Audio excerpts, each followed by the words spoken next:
Latest updates ఎప్పటికప్పుడు పొందడానికి studio one plus WhatsApp channel ని ఫాలో అవ్వండి. లింక్ డిస్క్రిప్షన్ లో ఉంది.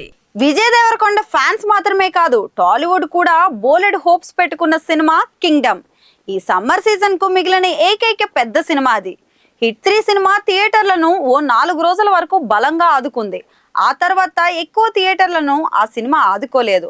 మండే థియేటర్లు ఎలాగా తగ్గిస్తారు. రెండో వారం 2 చిన్న మిడ్ రేంజ్ సినిమాలు అయితే ఉన్నాయి. వీటిని ఎక్కువ స్క్రీన్స్ లో విడుదల చేయలేరు.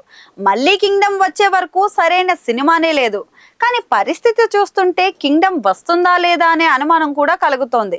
పవన్ కళ్యాణ్ హరిహర వీరమల్లు సినిమా మే 30న రావాలని ఈసారి గట్టి ప్రయత్నాలు అయితే చేస్తున్నారు. పవన్ కూడా తన బ్యాలెన్స్ 3-4 రోజుల షూట్ కోసం వర్క్ చేస్తున్నారు. ఖచ్చితంగా మే 30న వస్తామని నిర్మాత ఏఎం రత్న అయితే చెబుతున్నట్లు తెలుస్తోంది. ఇక ఈ మేరకు కింగ్డమ్ తో నిర్మాత బంధాలున్న దర్శకుడు త్రివిక్రమ్ కు సమాచారం అందిస్తున్నట్లు తెలుస్తోంది.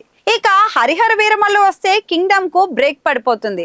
అలానే వెనక్కు వెళ్ళడానికి కూడా అవకాశం లేదు. ఎందుకంటే ఆ తర్వాత వారం కమల్ హాసన్ తగ్ లైఫ్ అయితే వస్తోంది. ఇప్పటికీ చాలా సార్లు జరిగినట్లు మరోసారి హరిహర వీరమల్లు వెనక్కి వెళ్లే సమస్య అయితే లేదు. లేదంటే కింగ్డమ్ కు చాలా పెద్ద సమస్య ఎదురవుతుంది. జూన్ 2వ వారం లేదా మొదటి వారం ఎంచుకోక తప్పదు.